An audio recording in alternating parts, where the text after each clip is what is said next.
근데 이 아름다움이라는 게 어떤 의미를 가지고 있냐면요. 내가 예수님 때문에 예수님 믿고 있는 가운데에 까다로운 사람들한테 부당한 대우를 받았을 때에 항거하지 않고 순종하는 마음이 아름다운 거예요. 그 마음이. 그 아름다움이라는 거는 하나님의 마음과 같은 의미를 가지고 있어요. 예수님 마음이 그랬기 때문에. 그러니까 우리가 누가 한마디 했을 때 열마디 덤비는 게 아니라 나에게 좀 까다로운 사람이 있어. 직장도 그렇고 사회도 그렇고 가정에도 그렇고 참 시험을 주는 사람들이 있어요. 그런데 항상 그 마음 속에 예수님을 그리는 거예요. 예수님은 사람들이 욕했을 때 참으셨지.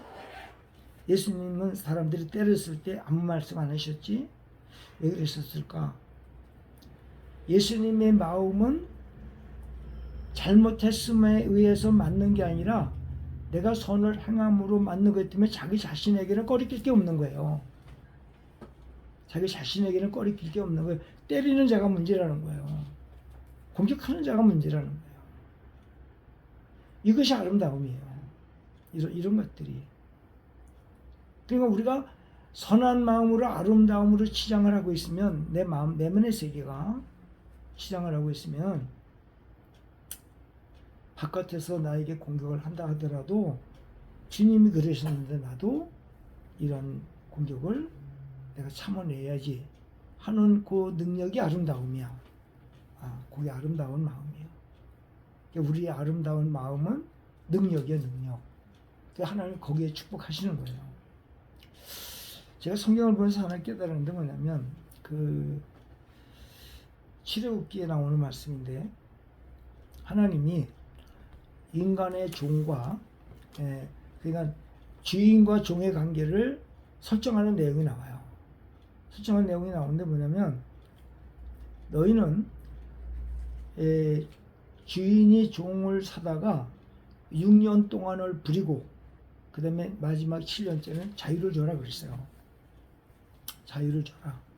그런데 그러면 그 사람이 자유를 얻었을 때 자기 선택이야. 나가서 살 수도 있고 아니 저는 계속해서 여기서 살겠습니다라고 하는 자기 선택권이 있어. 근데 다만 조건인데 뭐냐면 그러나 그 사람이 혼자 들어왔을 때에 주인이 그 사람에게 여자를 데려다가 장가를 들였어요. 자녀를 낳았어요. 그러면 이 사람이 6년 동안 일하고 7년째 나갈 때에 이 여자하고 자녀는 못 데리고 나가. 혼자 나가야 되는 거야.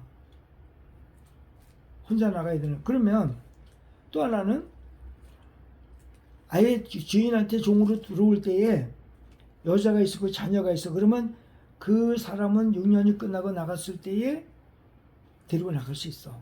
그러나 주인이 부인을 주고 자녀를 낳게 되면 부인하고 자녀는 못 데리고 나가는 거예요. 어떻게 보면 왜 하나님은 직접 이런 말씀을 제정하셔서 우리 인간에게 자유를 주었는데 그러면 그 아내와 자식은 나에게 소속된 건 내 것이라고 하는데 이거를 왜 인간의 것을 그 사람이 소유를 그 사람이 주인인데 왜 그 사람이 소유를 빼앗느냐는 어떤 비인간적인 그런 생각도 할 수가 있어요. 근데 여기에는요 너무 오묘한 섭리가 있어요. 뭐냐면 이 사람이 종로로 6년에다가 7년째 이제 나가요. 나가면 이 자식들하고 부인하고 먹고 살 수 있는 능력이 없어. 능력이 없어. 그러면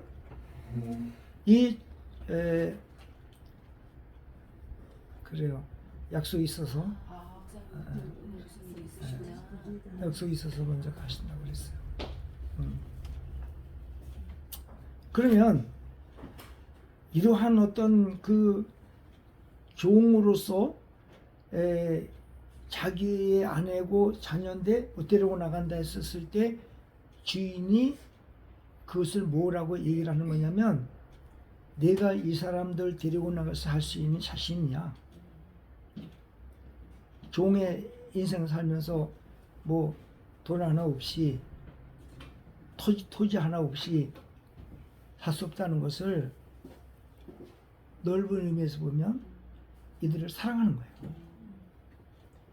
여기서 비유해서 보니까 뭐냐면 너희가 예수 그리스도를 믿음으로 주의 종이 되었어. 주의 자녀가 되었어. 그러면 너희에게 항상 자유를 주는데 그 자유가 오늘 여기 나오죠. 자유로 저기 하지 말라. 악을 가리는 데 쓰지 말라. 그렇지. 지금 이 얘기를 하는 거야. 이 자유에 대한 얘기를 하는 거예요. 그러면 이 사람이 주인이 있는 가운데 살아갈 때는 먹고 입고 쓰고 살아가는 거는 부족함이 없죠. 자기 혼자 떨어져 나갈 때는 다 자기 책임져야 돼. 해결해야 되는 부분이야. 그래서 이 비유를 통해서 그러면 많이 가지고 나가면 되지 않느냐? 근데 그거는 또 안 돼. 왜? 누가복음 15장이면 탕자의 비유 속에서 가지고 나갔지만 올바로 쓰임이 되질 않아. 이것이 하나님의 사랑의 관점에서 보면 자유를 인간에게 주었지만 그 자유가 하나님 안에서의 자유지 자기 스스로 살아가는 자유가 아니라는 거예요. 그러니까 우리가 하나님 안에서의 자유고 주의 종이고 주를 섬기는 자가 돼야 의미가 있는 거. 평안하고 거기에 인생의 삶의 가치가 있는 거라는 거죠.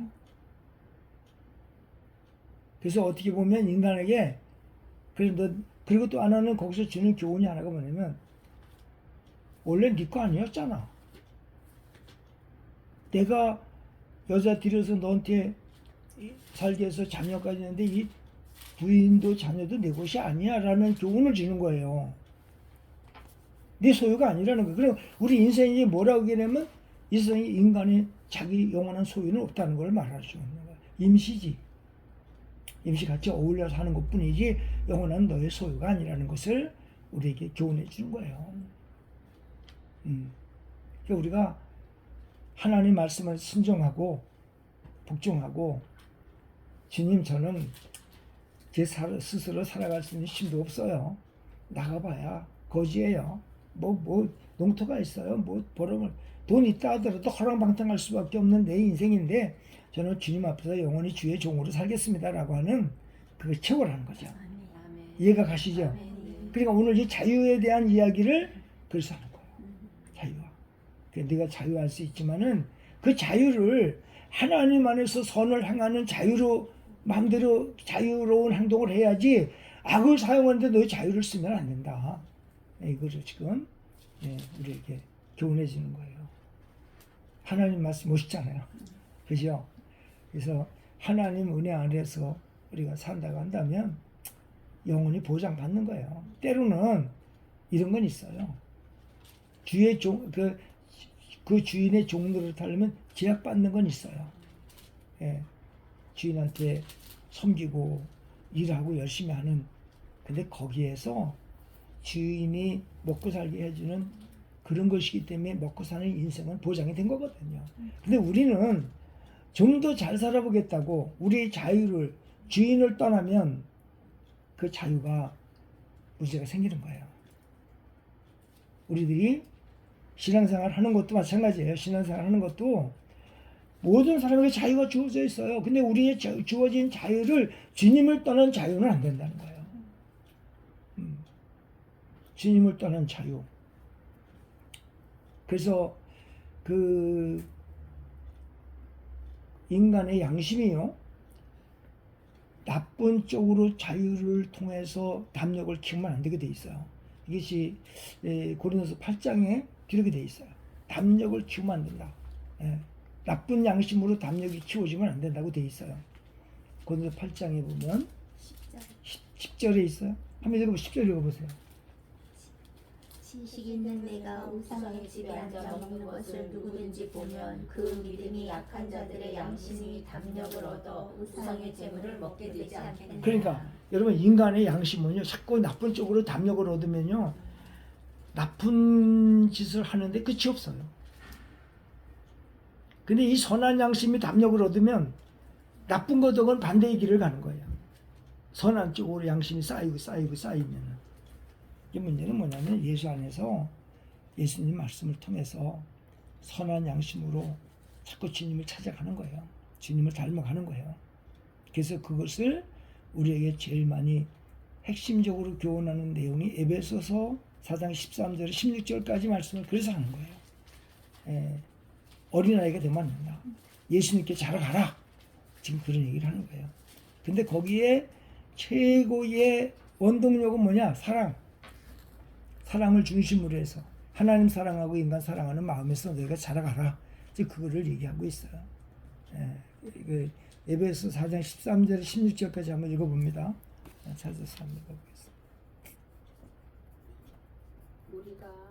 시작. 우리가 다 하나님의 아들을 믿는 것과 아는 일이 하나가 되어 온전한 사람을 이루어 그리스도의 장성한 분량이 충만한 데까지 이르리니 이는 우리가 이제부터 어린아이가 되지 아니하여 사람의 속임수와 간사한 유혹에 빠져 온갖 교훈의 풍부에 밀려 요동하지 않게 하려 함이라. 아멘. 그러니까 뭐냐면요, 우리 인간이 이런 게 있어요. 자유가 있지만 그 자유의 마음 속에 탐욕이나 탐심이 생기면은 이 자유가 더러워지는 거예요.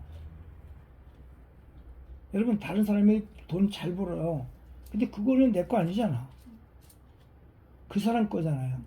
근데 이 마음이 그걸 훔치고 있다니까. 그러면 이거는 내가 그 사람에 대한 마음을 어떻게 하든 그건 자기 자신에 대한 자유이지만 그 자유가 더럽히는 거예요. 탐욕과 탐심으로 더럽혀지는 거예요. 그래서 지난번에 우리가 암기한 말씀이 있죠. 용사가 뭐 받았는데. 그렇지, 그거잖아. 제가 다시 해서 보니 빠른 경주자들이라고 착하는 것도 아니요. 용사들이라고 전쟁에서 승리하는 것도 아니고 지혜자들이라고 해서 음식물을 얻는 것도 아니고 또 명철한 자들이라고 해서 명철자들이라고 재물을 얻는 것도 아니요. 또 그다음에 지식이라고 조물청을 받는 것이 아니니 네. 이는 시기와 지혜는 그들 모두에게 기만이라. 그렇지. 지금 뭐냐면 전도서 9장 11절 말씀이죠.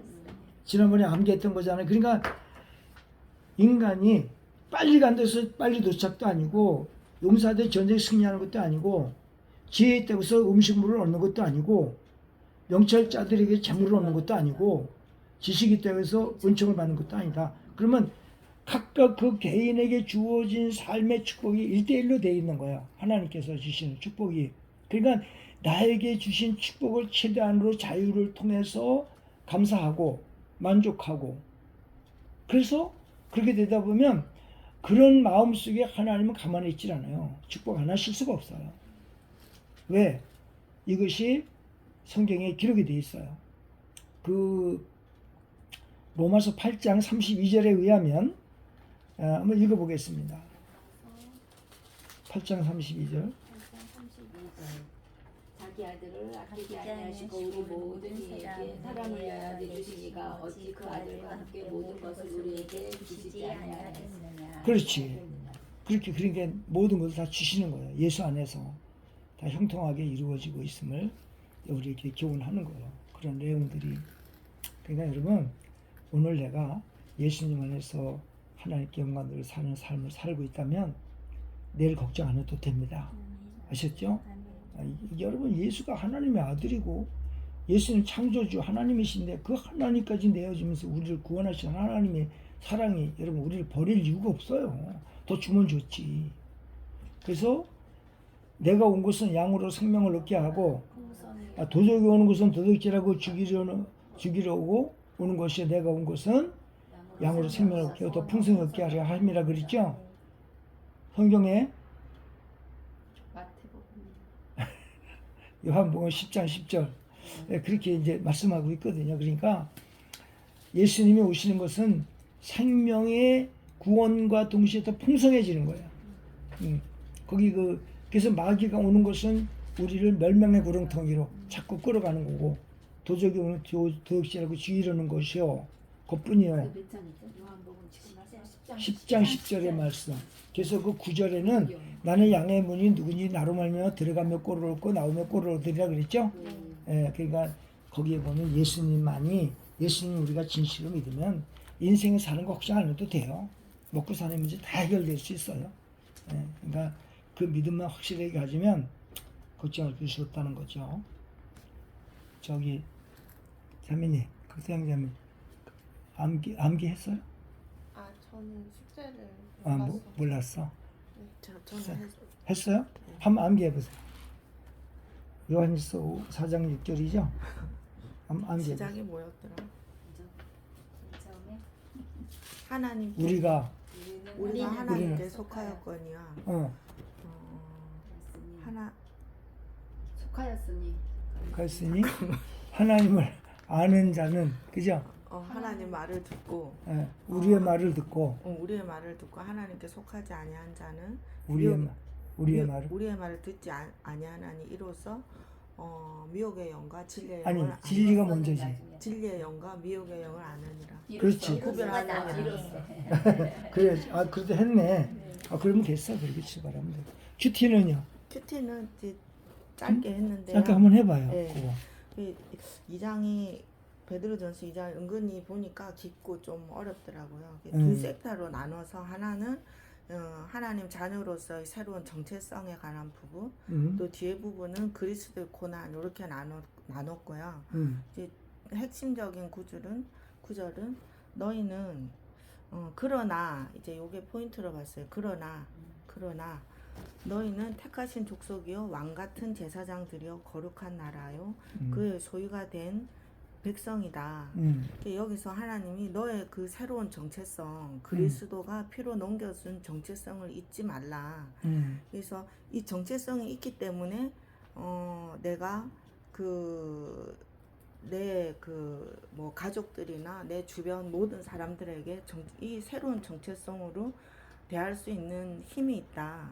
그리고 이제 여기서 보면 왕 같은 제사장이라고 했잖아요. 그래서 이 왕이라는 부분에 또 이제 좀 집중을 했어요. 조선 시대에도 보면 이제 왕으로 태어나면 어릴 때부터 뭐 사서상경부터 엄청 빡세게 공부를 시키잖아요.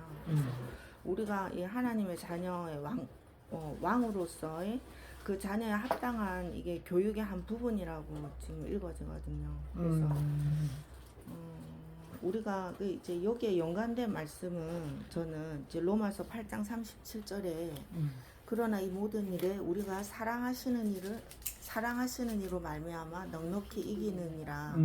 그래서 우리가 넉넉히 이기고 이 왕된 자녀로서 우리가 행할 수 있는 근거가 우리를 사랑하시는 그 아버지가 있기 때문에 우리가 충분히 넉넉히 이기고도 남음이 있다.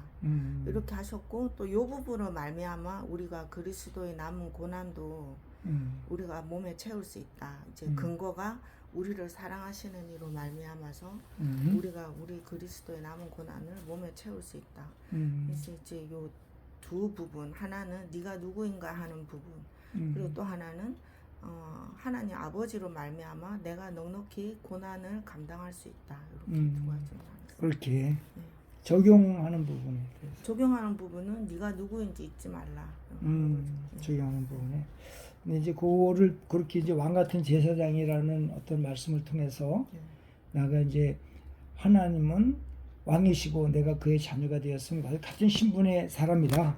어떤 그런 것으로 이제 이렇게 이해를 하셨는데 사실은 거기에 핵심 포인트는 왕 같은 제사장이라는 것은 죄를 내가 해결하는 데 있어서 왕 같은 제사장과 같은 신분을 가졌다라고 보는 거죠. 그런 의미지. 이거는 어떤 왕의 자녀가 되어서 왕 같은 신분으로 간다는 의미하고는 약간 다른 차원이죠. 그러나 우리가 큐티를 할 때에 그런 쪽으로도 큐티를 할 수 있는 거지. 그 하나님의 자녀로서 왕의 자녀가 들어가면 왕의 보호를 받게 있기 때문에 최고의 왕이신 왕의 보호를 받기 때문에 나도 왕 같은 대접을 받으면서 이 땅에 사는 것이 아닌가. 그래서 세상을 능히 그런 인생을 살면 이길 수 있지 않겠는가 하는 그런 것으로도 이제 큐티를 한 거예요. 근데 여기서 구체적으로 하나 더 이렇게 보자면 예수님께서 마태복음 27장 50절을 한번 찾아보고 50절 51절 51절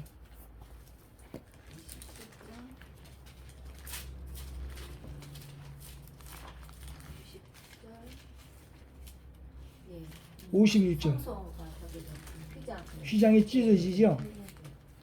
자, 한번 읽어보겠습니다. 시작. 예수께서 다시 크게 소리 지르시고 영원히 떠나시니라. 이에 성소 휘장이 위로부터 아래까지 찢어져 둘이 되고 땅이 진동하며 바위가 터지고. 그렇지. 그럼 그것까지만. 자, 그럼 무슨 얘기냐면 예수님께서 영과 육이 분리되는 순간에 뭐가 찢어졌냐면 성소가 있고 지성소가 있는데 성소와 지성소 사이에 커튼이 있죠. 휘장이 있는데 그 휘장이 찢어져 가지고 그 둘이 돼버렸단 말이에요. 그러면 이거는 뭐 어떤 영적인 의미를 주고 있냐면 이 지성소에는 휘장이 가려졌고 휘장 안으로 지성소에 들어갈 수 있는 사람은 대제사장만 들어가는 거야. 그런데 휘장을 찢어 놓으니까 누구든지 그 법궤가 있는 지성소를 볼 수 있잖아. 그러면 지성소는 뭐예요? 법궤는 뭐예요? 죄를 용서 안 받을 수 있는 도구들이거든. 기본. 그러면 우리가 휘장 안에는 그 왕 같은 제사장만 들어가는데 휘장이 찢어지니까 우리 모든 인간이 그 안을 다 직접 볼 수 있잖아요. 그래서 그 휘장은 그러면 누구냐? 예수님의 몸이다. 그거 어디 있어요? 휘장은 고쳐 육체니라 그랬죠? 자, 히브리서 10장 19절에서 20절 한번 보겠습니다. 여러분 그 휘장이 중요해요. 휘장. 그 휘장에 예수님 몸 찢으면서 우리 앞에 대제사장의 필요 없이 예수님의 몸을 찢으면서 하나님 앞에 직접 우리의 죄를 고백할 수 있는 길을 열어놓으신 거예요. 자, 19절 20절 저기 보겠습니다. 시작. 그러므로 형제들아 우리가 예수의 피를 힘입어 성소에 들어갈 담력을 얻었나니 그 길은 우리를 위하여 휘장 가운데로 열어놓으신 새로운 살 길이요 휘장은 곧 그의 육체니라. 육체라고 돼 있죠? 그러니까 바로 예수님의 몸 찢으면서 우리를 하나님하고 직접 연결하신 거야. 그러니까 우리 앞에는 더 이상 인간 대제사장이 필요 있어 없어? 내가 대제사장이 된 거니까. 왕 같은 제사장이 돼 있는 거예요, 내가. 그렇기 때문에 우리 앞에는 더 이상 우리 죄를 위해서 중보자가 필요 없는 거예요. 예수님의 이름이 예수님의 몸을 찢으면서 그렇게 해결해 놓으셨기 때문에 우리 예수의 이름으로 죄를 자백하고 고백하면 우리가 대제사장 신분이 된 거예요. 왕 같은 제사장 신분이 된 거라고 그 말이에요. 아셨죠? 네, 그래요. 자, 오늘은 그럼 여기까지 하고 다음 주에는 말씀이 이사야 65장